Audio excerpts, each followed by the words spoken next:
بسم اللہ الرحمن الرحیم۔ السلام علیکم عزیز طلباء و طالبات۔ 9th کلاس آپ کے آخری لیسنس کی طرف سفر شروع ہو چکا ہوا ہے۔ تو آج ہم لوگ جو لیسن پڑھ رہے ہیں اس کا وہ ایک سفر نامہ ہے اور اس کا نام ہے لڑی میں پروئے ہوئے منظر۔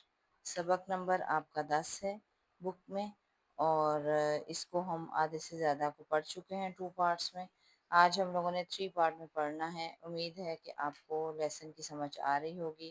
یہ ایک سفر نامہ ہے جس کو رضا علی عابدی نے لکھا ہے، اور اسی کے مطابق جو ہے اس کے سارے ورڈز میننگ جو ہیں یہ آپ کو ساتھ ساتھ جو ہیں وہ نظر آ رہے ہوں گے۔ اس سائٹ پر یہ آپ کو دکھائے جا رہے ہیں، اور آج ہم لوگوں نے جو ہے اس کا 3rd پارٹ جو ہے وہ پڑھنا ہے، اور یہ 3rd پارٹ جو ہے یہ آپ کا پیج نمبر 80 ہے، اور پیج نمبر 80 جو ہے اس کا سیکنڈ لاسٹ پیراگراف جو ہے وہاں سے آج ہم لوگوں نے سٹارٹ کرنا ہے حسن ابدال کے قریب سے۔ تو یہاں سے سٹارٹ ہوگا ہمارا لیسن۔ حسن ابدال کے قریب اس مغل باغ کے آثار اب بھی موجود ہیں جس کے تالاب سے جہانگیر نے مچھلیاں پکڑی تھیں اور ان کی ناک میں موتی پرو کر پھر پانی میں چھوڑ دیا تھا۔ چھوٹی چھوٹی کہاوتیں اور چھوٹی چھوٹی باتیں جو ہیں اس زمانے میں مشہور تھیں، تو یہ جو ہے اس مغل باغ کے آثار اب بھی موجود ہیں جس کے تالاب کے بارے میں مشہور ہے کہ جہانگیر جو بادشاہ تھا اس نے مچھلیاں بھی پکڑی تھیں اور ان کی ناک میں،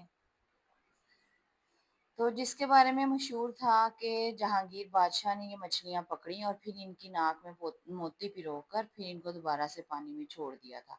تو یہ ایک پرانی کہاوت جو ہے وہاں کے کہانی وہاں کے حوالے سے کافی زیادہ مشہور ہے۔ یہی وہ بڑی سی چٹان ہے جس کے بارے میں سکھوں کا عقیدہ ہے۔ عقیدہ کہتے ہیں پختہ یقین کو۔ عقیدہ ہے کہ اسے بابا ولی کندھاری نے پہاڑی کے اوپر سے لڑکا دیا تھا۔ لڑکا دیا تھا کا مطلب ہے دھکیل دیا تھا، اور نیچے بابا گرو نانک نے چٹان کو اپنے ایک پنجے پر روک لیا تھا۔ چٹان پر نانک کے پنجے کا نشان بن گیا تھا جو آج تک موجود ہے۔ یہ پرانے زمانے میں اس قسم کی مافوق الفطرت کہانیاں کافی زیادہ مشہور تھیں، تو انہی میں یہ والا واقعہ بھی ہے، مچھلیاں پکڑنے والا بھی، اور انہی میں یہ بابا گرو نانک کا انہوں نے کہا کہ اوپر سے چٹان پھینکی گئی اور انہوں نے ہاتھ سے روک لی، اور وہ ہاتھ کا نشان ابھی بھی موجود ہے۔ تاریخ کا حساب کتاب رکھنے والے کہتے ہیں تاریخ سے مراد ہے ہسٹری، کہ جب گرو نانک پشاور جاتے ہوئے حسن ابدال آئے تھے، بابا ولی کندھاری اس سے بہت پہلے نہ صرف حسن ابدال سے بلکہ اس عالم فانی سے کوچ کر چکے تھے۔ عالم فانی فنا ہونے والی دنیا سے کوچ کر چلے گئے تھے۔ پرانی کتابوں میں لکھا ہے کہ 5 انگلیوں کا یہ نشان حسن ابدال والوں نے تراشا ہے۔ اب یہاں سے آپ کو پتہ لگ جائے گا کہ یہ کہانیاں جو ہیں کافی حد تک من گھڑت ہیں۔ کچھ لوگ کہتے ہیں کہ یہ نشان جو ہے یہ حسن ابدال والوں نے خود چٹان کے اوپر بنایا ہے، اور کچھ کہتے ہیں کہ نہیں جی بابا صاحب نے وہ چٹان کو روکا تھا۔ تو اب اس میں حقیقت کیا، دونوں جو باتیں ہیں یہ آپ کو تاریخ کی کتابوں میں ملتی ہیں۔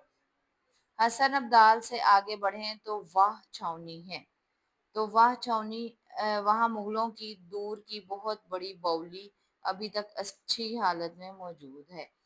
اب یہاں پر باولی سے کیا مراد ہے؟ باولی سے مراد ہے ایسا کنواں جس میں سیڑھیاں اترتی ہوں۔ سیڑھیوں کے ذریعے اس کنویں میں اترا جاتا تھا اور پھر کافی زیادہ گہرا ہوتا تھا، پھر اس کے اندر جا کر جو ہے پانی کافی زیادہ گہرائی سے نکالا جاتا تھا۔ کسی زمانے میں لوگ ان کے مویشی اور ہاتھی گھوڑے باولی کی سینکڑوں سیڑھیاں اتر کر سیراب ہوا کرتے تھے، اور کیونکہ سیڑھیاں ہوتی تھی تو بہت سارے جانور اور ہاتھی اور گھوڑے جو ہے نیچے اترتے تھے۔ اب لوگ یہ مشقت نہیں کرتے بلکہ پمپ کے ذریعے سے پانی کھینچ لیتے ہیں۔ اب زمانے نے تھوڑی ترقی کر لی ہے، تو سیڑھیوں والے کنویں پہ اترنے کی بجائے وہاں پمپ لگا دیے گئے ہیں اور لوگ پمپ کے ذریعے پانی کو اوپر کھینچتے ہیں۔ واہ چھاونی سے مراد ہے واہ کا مقام، اور چھاونی جو ہے یہاں پر فوجی جو ہیں وہ پڑاؤ ڈالتے ہیں، رکتے ہیں، اور ان کا کچھ سامان جو ہے وہ بھی یہاں پر پڑا ہوتا ہے، وہاں پہ ان کو کچھ تربیت ہتھیار وغیرہ بھی دیے جاتے ہیں، اس کو چھاونی کہا جاتا ہے۔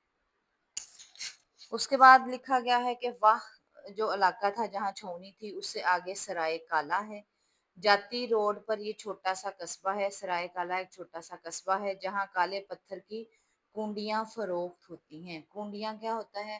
مسالہ پیسنے والا برتن تقریباً ہر گھر میں موجود ہوتا ہے۔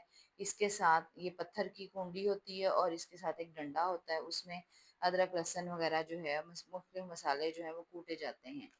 ان کے باہر کے کناروں پر بیل بوٹے کھود کر ان میں رنگ بھر دیا جاتا ہے اور پھر اوپر تلے چن کر ان ہانڈیوں کے مینار سے کھڑے کر دیے جاتے ہیں۔ جن دکانوں پر یہ کنڈیاں موجود ہوتی ہیں ان پر جو ہے یہ اوپر نیچے کھڑی کر دی جاتی ہیں، کیونکہ پتھر کی بنی ہوتی، گرتی نہیں تو مینار کی طرح کھڑی رہتی ہیں۔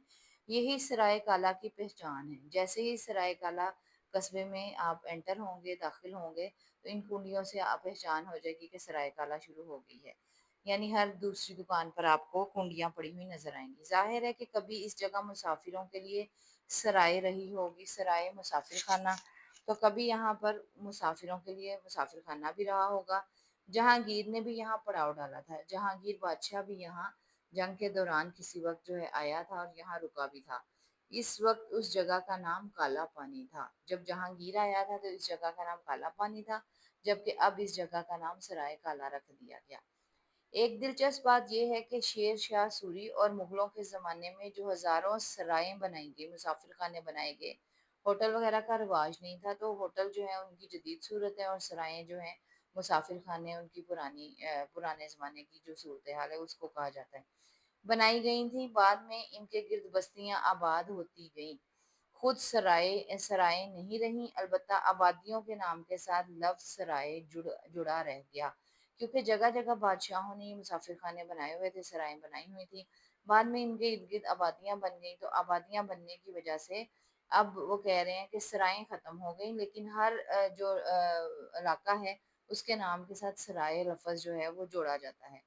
مردم شماری کے ریکارڈ سے پتہ چلتا ہے، مردم شماری کہتے ہیں انسانوں کو گننا، کہ پاکستان میں کئی سو شہروں، قصبوں اور دیہات کے ناموں کے ساتھ لفظ سرائے لگا ہوا ہے۔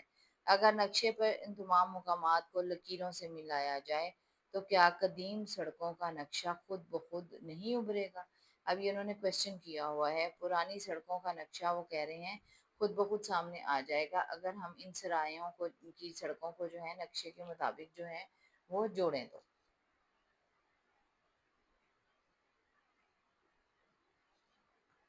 اس کے بعد نیکسٹ جو ہے پیراگراف میں وہ بتا رہے ہیں کہ جہاں یہ سرائے کالا ہے وہاں سے صرف چند کلومیٹر دور ٹیکسلا کے کھنڈر بھی ہیں۔ وہی ٹیکسلا جو ہندوستان کے تاج میں ایسے نگینے کی طرح جڑا تھا جس سے پھوٹ کر گیان دھیان کی کرنیں ایک عالم کو منور کیا کرتی تھیں۔ اب یہ سارے میننگ ہیں۔ نگینہ کہتے ہیں چھوٹے ہیرے کو، گیان دھیان کہتے ہیں خدا کو پہچاننا، اور کرنیں کہتے ہیں روشن کرنا۔ تو کرنیں سے ایک عالم کو ایک دنیا کو جو ہے یہ منور کیا کرتی تھیں۔ تو وہ کہہ رہے ہیں کہ وہاں پر ہی ٹیکسلا میں، ہندوستان کے تاج میں جو ہے ٹیکسلا کے کھنڈر ہیں، اور جو ہندوستان کی خوبصورتی کو کافی زیادہ بڑھا دیتے ہیں۔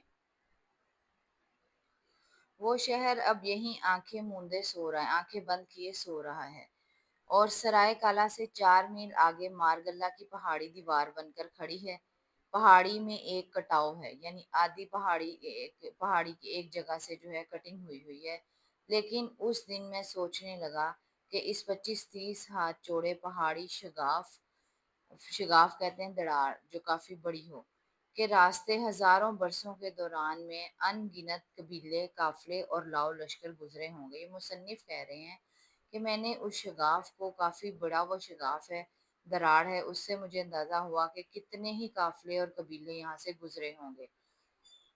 چین، افغانستان، وسطی ایشیا، ایران اور ایشیائے کوچک سے چاہے ایک تنہا مسافر آیا ہو، چاہے ایک لشکر جرار کہتے ہیں جنگجوؤں کا بھاری لشکر، وہ سب مارگلہ کے اس کٹاؤ پر چڑھے ہوں گے اور اوپر پہنچ کر انہوں نے دوسری طرف کا نظارہ کیا ہوگا، تو تا حد نظر کہتے ہیں جہاں تک نظر جائے ہندوستان ہی ہندوستان دکھائی دیا ہوگا۔ یہ سارا خیال جو ہے یہ رائٹر کا اپنا ہے، مصنف کا اپنا ہے، کہ یقیناً وہ چڑھے ہوں گے اور انہوں نے ہندوستان، وہاں سے وہ اتنی اونچائی پہ ہے کہ وہاں سے ہندوستان سارا نظر آیا ہوگا۔